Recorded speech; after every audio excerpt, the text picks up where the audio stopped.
¿Qué pasa cuando un autor como Stephen King decide escribir un cuento de hadas? No uno infantil, no uno empolvado en azúcar, sino una historia atravesada por la pérdida, la muerte y la oscuridad.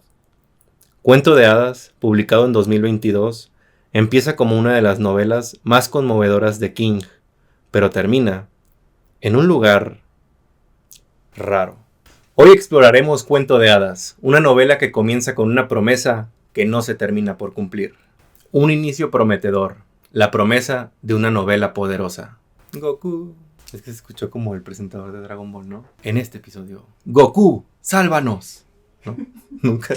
El arranque de un cuento de hadas es brillante. Stephen King demuestra su maestría narrativa en la construcción del personaje de Charlie Reed, un adolescente marcado por la tragedia, la pérdida y la responsabilidad. Desde las primeras páginas, cuando Charlie habla sobre la muerte de su madre a manos de un conductor irresponsable en el infame puente de Sycamore Street y el posterior colapso emocional de su padre hacia el alcoholismo, nosotros como lectores quedamos atrapados en una historia de dolor, resiliencia y redención. La primera parte del libro es, sin exagerar, una obra maestra del realismo emocional. King nos atrapa desde el primer capítulo mostrándonos no monstruos sobrenaturales, sino los de la vida diaria. La forma en que se narra la pérdida de la madre, con un detalle tan íntimo como la última pieza de pollo que ella se come, te rompe el alma. Su progresiva amistad con el señor Bowditch, el ermitaño del vecindario, y Radar, la perra pastor alemán que se convertirá en coprotagonista de la historia, componen una narrativa profundamente humana. Este primer tercio del libro recuerda más a una novela tipo Coming of Age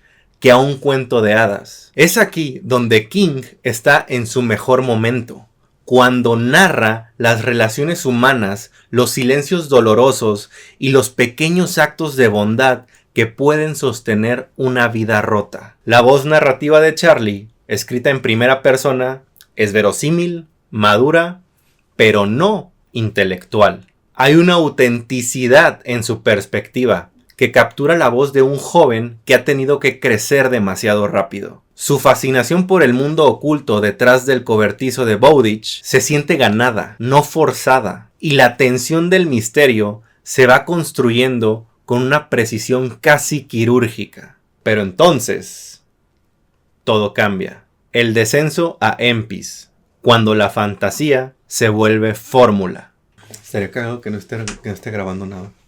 Cuando Charlie cruza el umbral y entra en Empis, este reino fantástico creado por King como homenaje, el problema no es la existencia de un mundo fantástico per se, porque King ya ha demostrado su capacidad para construir universos complejos en la Torre Oscura. El problema es la falta de frescura en su ejecución. Desde que Charlie divisa la ciudad de Esmeralda y la referencia al Mago de Oz se hace explícita, la novela pierde parte de su misterio y se rinde ante los lugares comunes del género. Profecías, reyes caídos, mazmorras, reinos malditos y personajes arquetípicos que parecen salidos de un compendio de clichés. Puta madre, me dolió decir eso. Pero es la verdad, yo esperaba un giro brutal y oscuro en este mundo mágico, pero realmente era cliché tras cliché.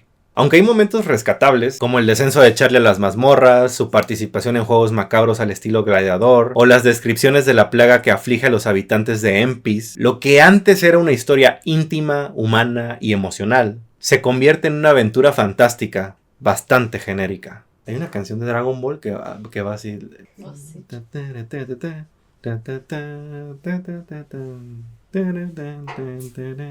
Lo que antes era una historia íntima, humana y emocional, se convierte en una aventura fantástica, bastante genérica. Aquí se siente una ruptura tonal importante. Veníamos siguiendo la historia de Charlie Radar y de ver una dinámica casi dickensiana con el señor Bowditch. Y ahora, tenemos que adaptarnos a un relato épico, con nombres extraños, reglas de magia vagas y estructuras políticas que carecen de la profundidad necesaria. El propio Charlie, que antes era tridimensional y humano, se convierte en una especie de elegido de manual. Aunque la verdad, tal vez Joseph Campbell no se sentiría tan orgulloso.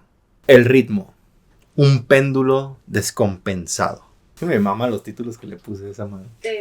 Deja de sacarte el moco. Mi mayor crítica hacia Cuento de Hadas es su ritmo descompensado. La primera parte fluye con naturalidad, sin prisas, pero con tensión emocional. La segunda parte, en Empis, se alarga innecesariamente, presentando eventos que, aunque son llamativos, no siempre aportan al desarrollo del personaje o al del arco narrativo. King dedica páginas y páginas a describir paisajes, castillos, criaturas y combates, lo que podría resultar fascinante si no fuera porque, como lector, ya no me queda mucho interés en la historia. ¿Dónde está la tensión que marcaba los primeros capítulos? Ese peligro inminente, el misterio contenido en un cobertizo cerrado con llave, la relación entre un adolescente y un anciano solitario. Todo eso quedó atrás.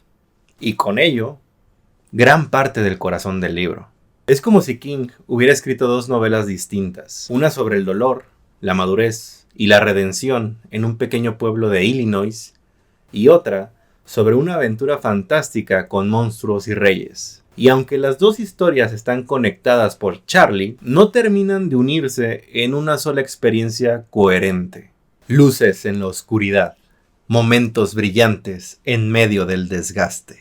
A pesar de esos problemas, sería injusto decir que Cuento de Hadas se desploma por completo. King sigue siendo un narrador formidable y hay escenas en Empis que brillan con la intensidad de 1000 soles. Por ejemplo, la transformación de Radar, rejuvenecida por la magia del pozo, no solo es emocionante, sino profundamente conmovedora. Asimismo, hacia el final del libro, cuando Charlie debe tomar decisiones difíciles y enfrenta la verdadera naturaleza del poder de Empis, podemos ver nuevamente parte de la tensión emocional del inicio. Pero este clímax llega demasiado tarde, después de haberme arrastrado por capítulos que se sienten más como relleno que como desarrollo. Pero tal vez es una cuestión de expectativas. Quizá parte del problema con Cuento de Hadas es que el título y la premisa prometen algo que el libro entrega solo a medias. Uno espera un cuento de hadas subvertido o una exploración adulta del mito al estilo de American Gods del ahora infame Neil Gaiman. Pero en su lugar, recibimos una novela que no sabe si homenajear los tropos del género o simplemente repetirlos. En conclusión, ¿vale la pena? Cuento de Hadas es un libro que comienza siendo brillante, íntimo y adictivo, pero que pierde parte de su encanto en su segunda mitad al cederle el foco a una fantasía convencional. No obstante, quienes logren superar este bache de 500 páginas encontrarán una historia que de alguna manera sigue teniendo alma. Es válido que un buen libro tenga capítulos mediocres si los grandes momentos logran compensarlo. La pregunta es si el lector promedio tiene la paciencia o el gusto por el maestro del terror para llegar a ellos. Para mí, un gran devoto de Stephen King, hay suficientes recompensas emocionales y narrativas como para justificar la travesía. Para otros, puede que se trate de una historia que, como el puente de Sycamore Street, no conduce del todo al destino prometido.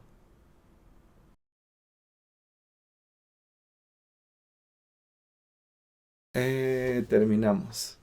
Y así va a cerrar, así nomás. O sea, no ya podemos algo al final como de una cancioncita o no sé. ¿Cuál? La fantástica aventura va a empezar. Tere, tere, tererere.